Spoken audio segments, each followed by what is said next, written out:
Aleluia, que bênção, que maravilha, louvando a Deus, glórias a Deus. Estamos nessa manhã adorando, exaltando, louvando o nome do Senhor, uma manhã muito especial. Eu louvo a Deus pela sua vida, porque você está aqui, estamos juntos na casa do Senhor nessa manhã, para refletirmos sobre a palavra do Senhor, sobre o querer de Deus para a nossa vida. E isso é muito importante para você, para mim e para nós. Glórias a Deus. Queridos, lição de número 8. 2 Coríntios capítulo 8, oferta e compartilhamento. A verdade prática diz: a fé genuína e o amor pelo próximo se mostram eficazes através dos atos de partilha voluntária. E o texto áureo: pois conheceis a graça de nosso Senhor Jesus Cristo, que sendo rico se fez pobre por amor de vós, porque pela sua pobreza, para que pela sua pobreza vos tornasseis ricos. 2 Coríntios capítulo 8, versículo de número 9. Vamos ler a palavra de Deus em 2 Coríntios 8, versículos de 1 a 15, para a nossa reflexão nessa manhã. Eu leio o primeiro versículo, os irmãos o seguinte, e assim vamos até o final.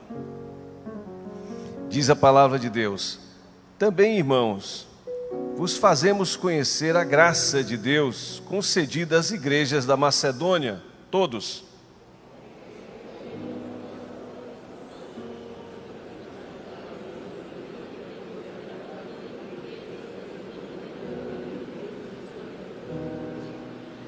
Porque eles, testemunho eu, na medida de suas posses e mesmo acima delas, se mostraram voluntários.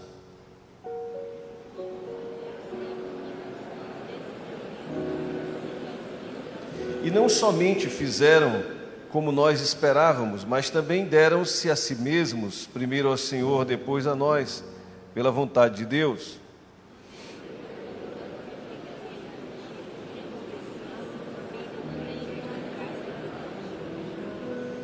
Como, porém, em tudo manifestais superabundância, tanto na fé e na palavra, como no saber, e em todo cuidado, e em nosso amor para convosco, assim também abundeis nesta graça.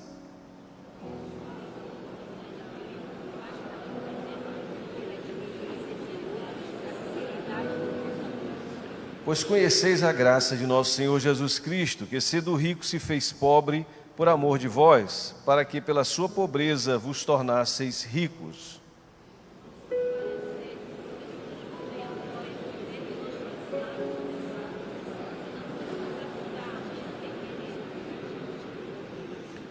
Completai agora a obra começada, para que assim como revelastes prontidão no querer, assim a revelais a termo segundo as vossas posses.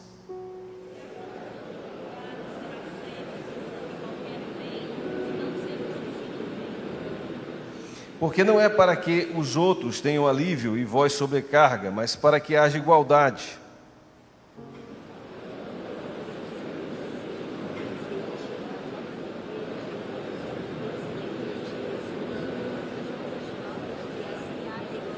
Como está escrito: o que muito colheu não teve demais, e o que pouco não teve falta. Quantos dizem amém? Senhor, louvado seja o teu nome. Nos abençoa na ministração e no aprendizado do teu querer nessa manhã, em o nome de Jesus.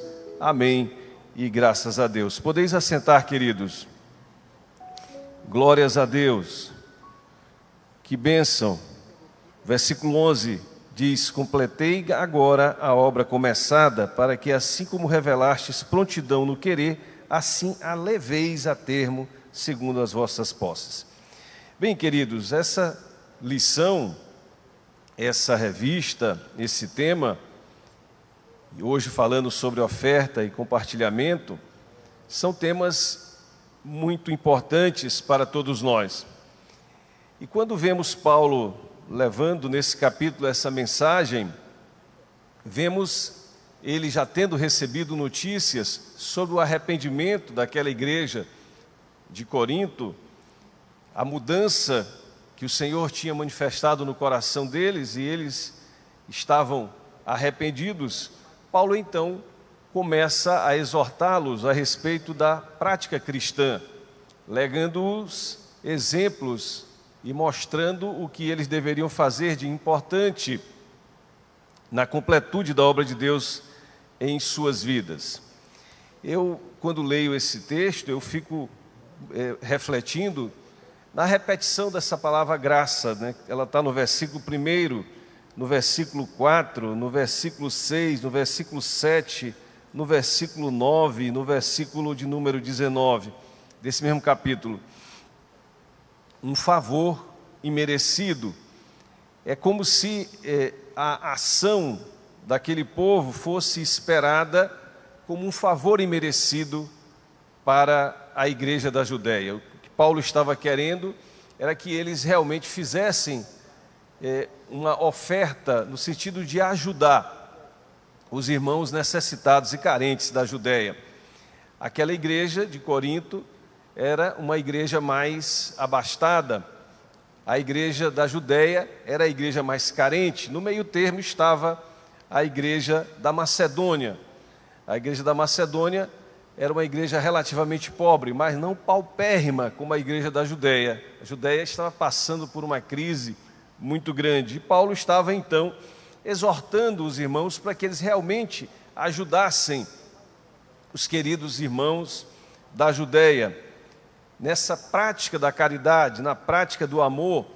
E interessante, ele começa falando sobre aquilo que Deus tinha realizado na igreja da Macedônia, junto aos tessalonicenses, aqueles irmãos daquelas igrejas de Filipos, de Tessalônica, de Bereia, que eram exatamente as igrejas da Macedônia. E eles estavam agindo no sentido de ajudar a obra que precisava ser realizada, uma obra no sentido material, que precisava ser realizada na Judéia, em razão da carência dos irmãos. Paulo então vai mostrar o desprendimento material em relação às questões materiais que esses irmãos da Macedônia estavam demonstrando, pessoas desprendidas, pessoas despojadas, e estavam revelando um grande tesouro de generosidade, ou tesouros de generosidade, né? O versículo de número 2 diz: porque no meio de muita prova, de tribulação, manifestaram abundância e alegria, e a profunda pobreza deles superabundou em grande riqueza da sua generosidade. O versículo 1 diz: também, irmãos, vos fazemos conhecer a graça de Deus concedida às igrejas da Macedônia. Eles tinham se convertido realmente, eles estavam crentes, e isso se revelou através do amor que eles tinham, das atitudes, da prática. Paulo estava levando essas boas notícias, o tesouro da generosidade dos irmãos da Macedônia. O evangelho foi anunciado na Macedônia. Eles então se converteram através de grande graça de Cristo no coração daqueles irmãos.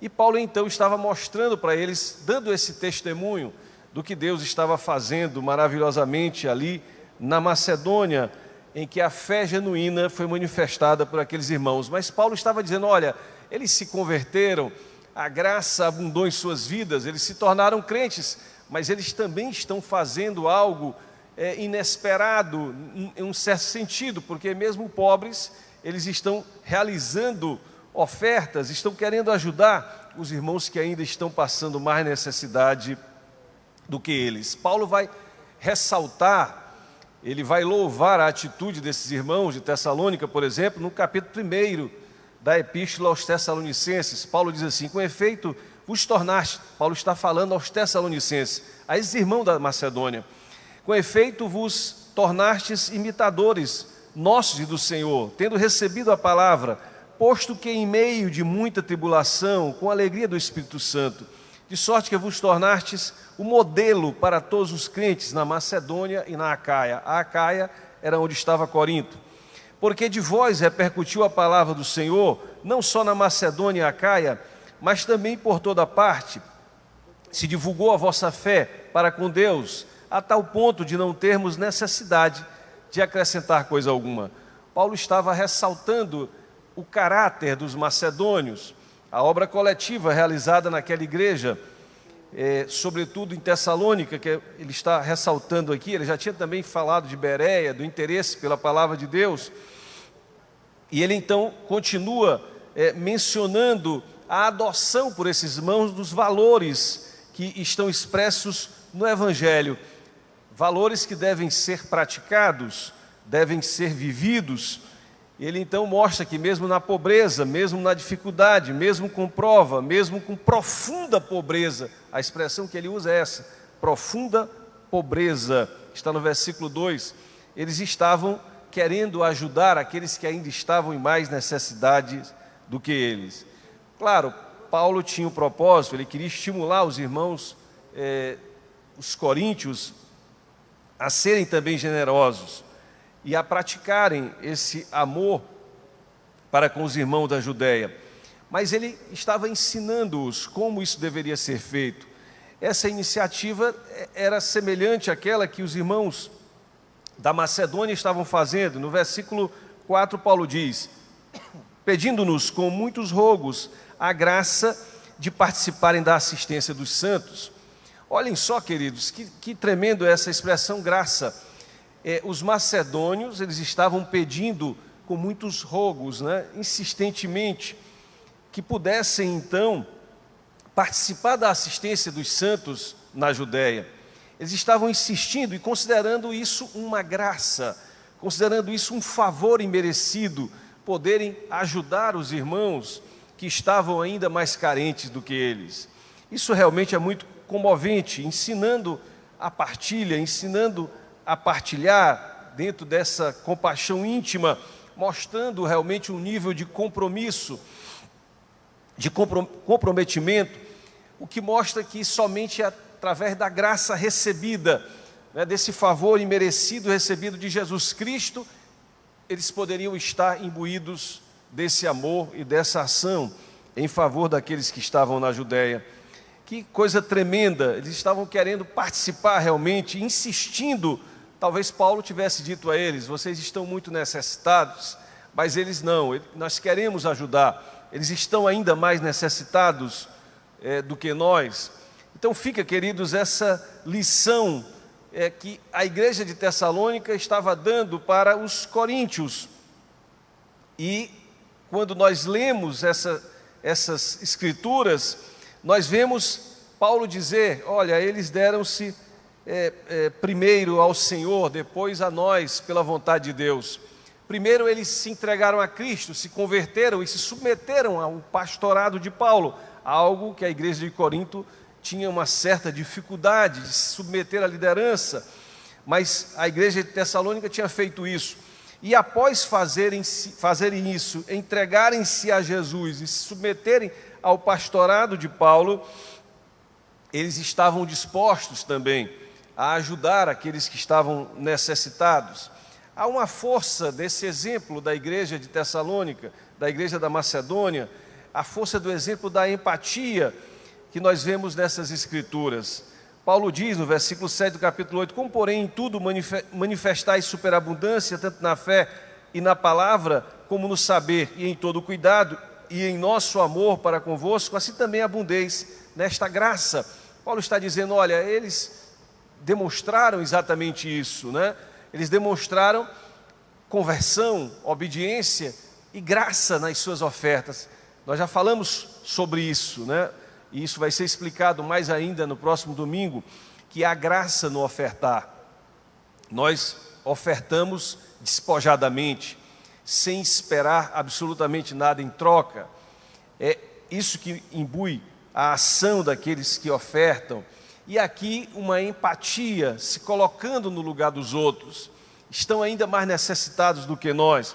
Mas Paulo dizia para os coríntios: olha, vocês têm dons, vocês têm fé, vocês pregam a palavra, vocês têm muito conhecimento, sabedoria, vocês têm um cuidado, zelo com a obra de Deus, vocês têm amor para comigo, para com Paulo, mas ele quer que a igreja dos Coríntios também abundeis na graça de amar aqueles que estão necessitados, se coloquem no lugar deles, ou seja, faltava isso aos coríntios.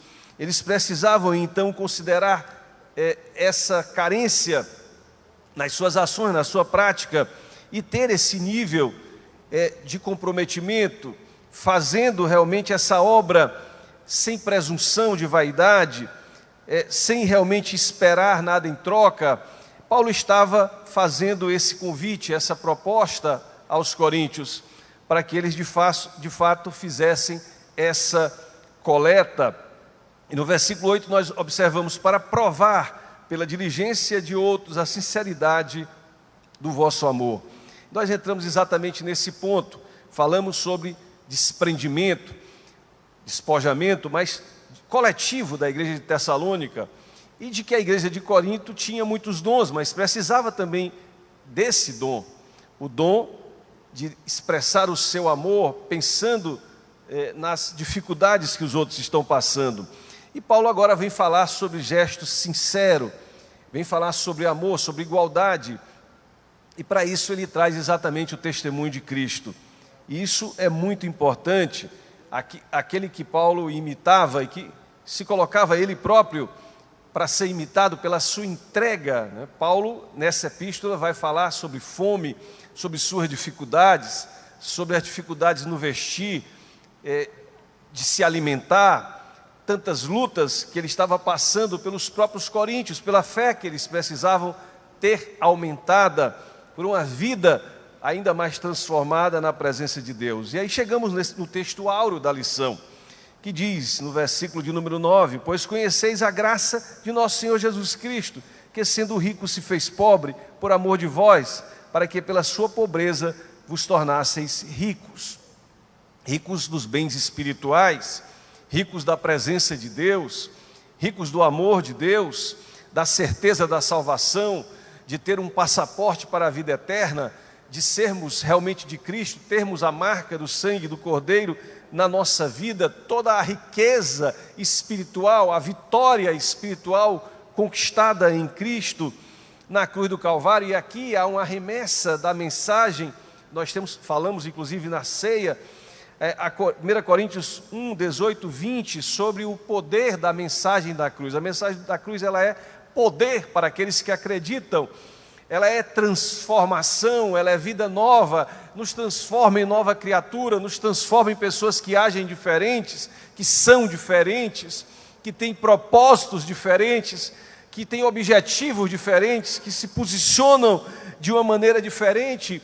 E Paulo, quando traz essa expressão da mensagem da cruz para as nossas vidas, falando sobre a graça de Cristo, para que essa graça superabunde nas nossas vidas, coletivamente na igreja de Corinto, para que eles pudessem então se unir e fazer aquela obra que supriria as necessidades de outros irmãos que estavam passando por tanta dificuldade. O exemplo é o exemplo de Cristo, uma obra não por soberba, uma obra com o coração compungido, não querendo aparecer, mas sim fazendo para que os outros realmente tenham aquilo que precisavam ter. Jesus fez a obra que ele realizou sem pensar nele, mas pensando exatamente em nós. E é esse o exemplo que nós precisamos seguir, sem buscar proveito próprio. Como é triste pessoas que procuram ajudar os outros e logo na sequência já começam a cobrar, já começam a exigir, falta ou querem algo em troca, ou estão pensando nos seus objetivos pessoais. Como isso é anticristão, é contra a palavra de Deus, porque nós precisamos fazer de modo que a mão esquerda não veja o que a direita está fazendo e vice-versa. A vontade de Deus é que façamos pensando nele, por conta do amor, da graça que ele lançou na nossa vida, e graça então sai em direção às outras pessoas. É a mensagem da cruz, compreendendo a solidariedade como um princípio bíblico, um princípio que está na palavra de Deus, e é um princípio poderoso, queridos. Essa sinceridade, essa boa vontade, essa motivação, ela é fundamental nas nossas ações, nas nossas atitudes.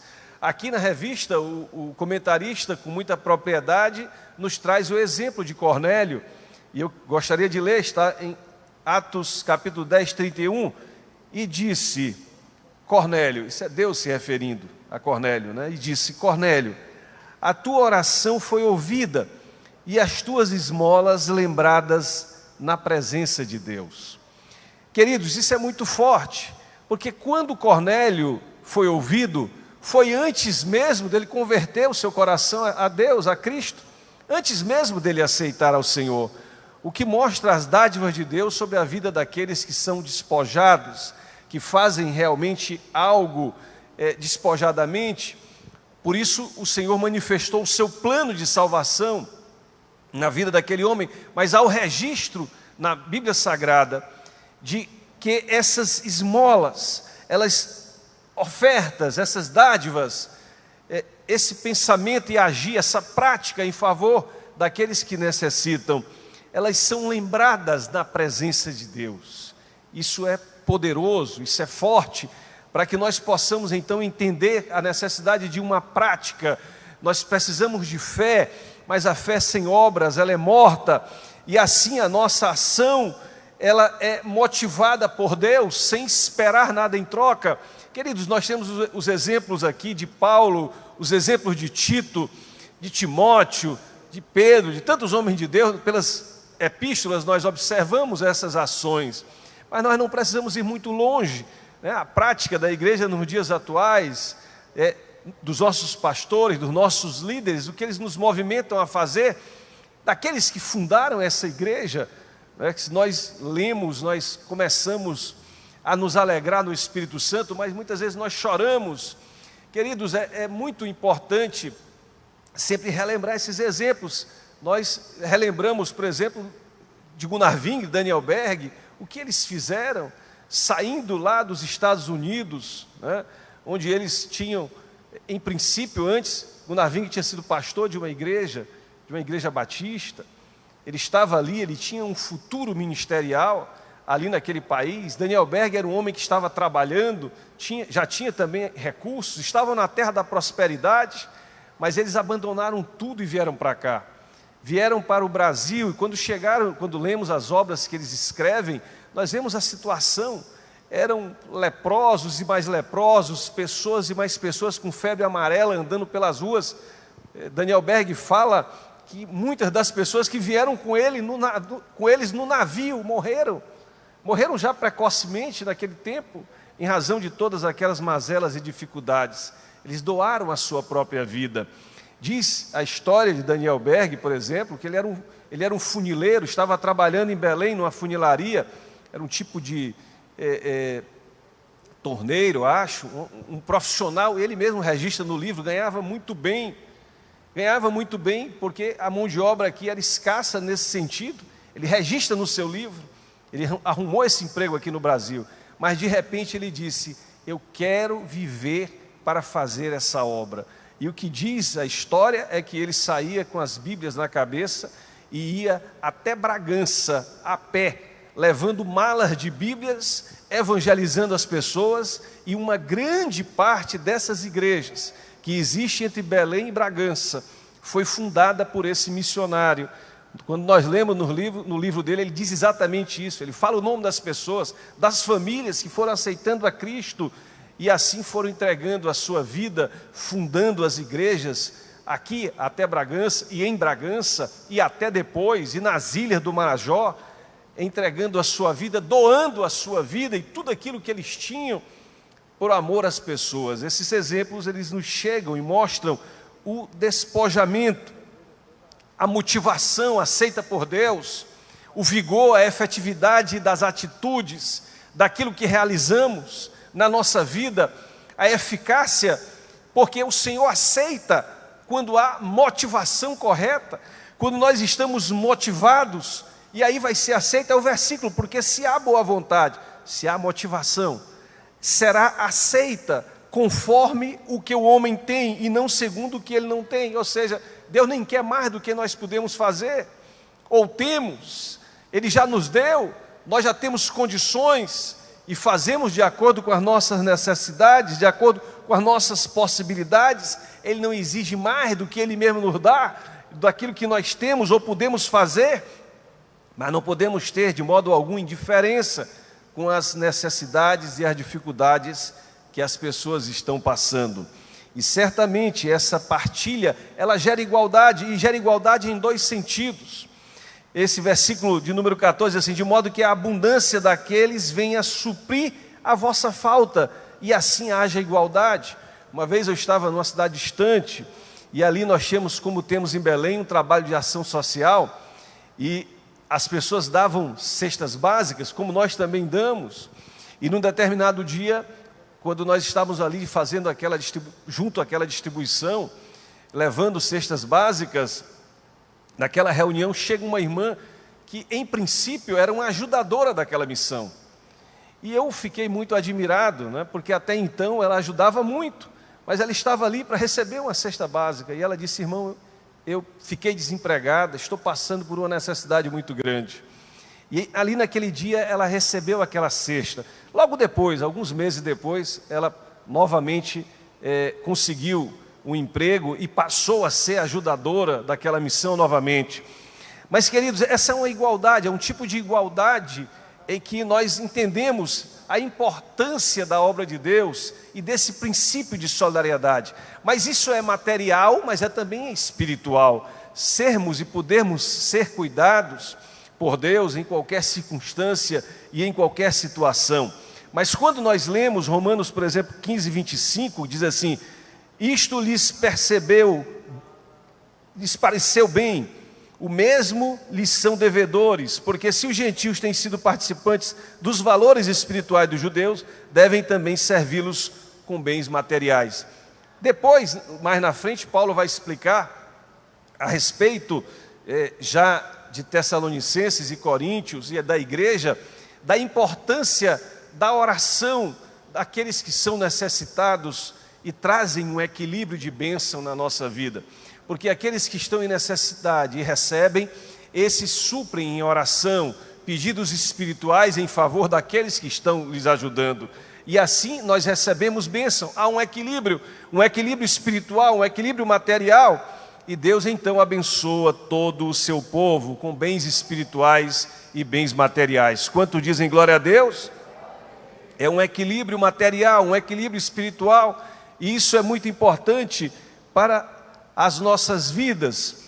É muito importante entendermos, e antes, já partindo para o final, trazendo aqui exemplos desses homens de Deus, porque Paulo então vai demonstrar um grande zelo por aquelas ofertas, uma grande preocupação com o modo de ofertar, dizendo que eles devem coletar antes dele chegar lá, explicando que isso deve ser feito, como deve ser feito, mas também selecionando as pessoas corretas, transparentes, honestas, que tinham testemunho para lidar com aquelas ofertas, para coletar aquelas ofertas. E dentre eles estava exatamente Tito, alguém que amava os coríntios e já tinha estado lá com eles.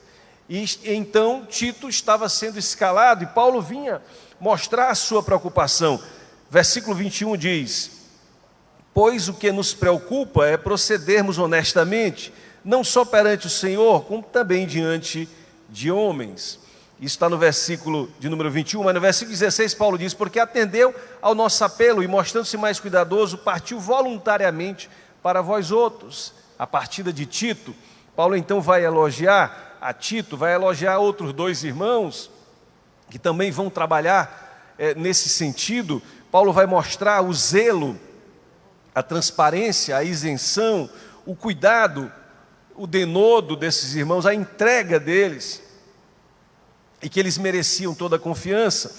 Paulo estava mostrando a importância que eles dessa oferta, que deveria ser uma oferta significativa diante da necessidade da igreja da Judéia. Mas Paulo estava também, através daquela transparência, daquela demonstração, espancando ou afastando qualquer tipo de acusação, de calúnia. Ele que vinha sofrendo calúnias naquela igreja, ele estava tendo o cuidado de selecionar as pessoas e de mostrar que aquelas pessoas eram da confiança daquele povo, a ponto daqueles irmãos que estavam sendo enviados confiarem que aquele povo iria corresponder e completar aquela oferta que havia necessidade de se mandar para a Judéia. Paulo então fala desses companheiros de missão, Paulo vem mostrar que Tito, ele era um cooperador, está no versículo 23, ele era um organizador, ele organizava igrejas. Quando lemos a epístola de Paulo a Tito, Paulo está dizendo como Tito deveria organizar igrejas, a semelhança de Daniel Berg, a semelhança de Gunnar Vingre, como organizar as igrejas. Esses homens foram organizando igrejas. Se você não sabe, Daniel Berg fundou a Igreja do Espírito Santo, fundou a Igreja de São Paulo, fundou a Igreja de Portugal, e esses homens tinham, portanto, essa chamada, essa unção apostólica para fazer esse trabalho. Tito era esse organizador, a pessoa chamada por Deus para fazer isso. E outros dois irmãos estavam indo também, talvez Tíquico. Nós chegamos a alguns chegam a essa conclusão em Atos 24, Efésios 6, 21 ou Colossenses 4, 7. Talvez seja o irmão Tíquico que também tenha ido, mas não é mencionado pelo nome. Mas o que importa, queridos, é que esses irmãos, eles foram selecionados em razão da confiança, para que todas aquelas expectativas dele, Paulo, da própria igreja, elas fossem cumpridas e se pudesse então alcançar o objetivo daquele desafio importante, para que a graça fosse manifestada através daqueles irmãos. Aqui nós estamos trazendo para o ofertar esse conceito, ou essa definição, ou essa expressão bíblica da palavra graça. Essa palavra repercute no nosso coração,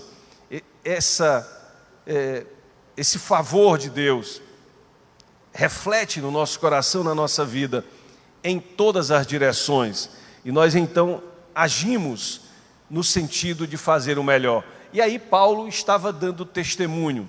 Paulo tinha dado testemunho dos macedônios, e ao final ele já está dando testemunho também dos coríntios. E assim, queridos, para concluir, é muito importante, nós já falamos aqui, sermos reconhecidos pelo próprio Deus, termos um reconhecimento da parte de Deus, termos a aceitação da parte de Deus. É isso que deve motivar as nossas atitudes. A atitude de cada um de nós deve ser motivada por esse reconhecimento celestial, não esperando absolutamente nada em troca aqui nessa terra. Pode ser que aconteça voluntariamente algo sem que nós tenhamos feito ou agido no sentido de merecer ou de querer.